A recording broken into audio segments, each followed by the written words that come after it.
Știai că unul dintre cei mai bogați oameni din Roma și-a ales moartea în loc să-și trădeze principiile? Seneca era filosoful stoic care i-a învățat pe romani că moartea este doar o tranziție naturală. Dar în anul 65 după Hristos, împăratul Nero i-a ordonat să se sinucidă. Seneca avea putere, avere enormă și putea să fugă oriunde în imperiu. În schimb, și-a acceptat soarta cu calm absolut. S-a așezat în baie, și-a tăiat venele și a continuat să dicteze gânduri filosofice scribilor săi. Chiar și în ultimele clipe, predica despre curaj și acceptarea destinului. Nu s-a plâns, nu s-a rugat pentru milă.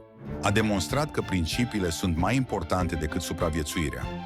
Moartea lui Seneca a devenit simbolul suprem al filosofiei stoice. El a ales să practice ceea ce predica până la ultimul suflet.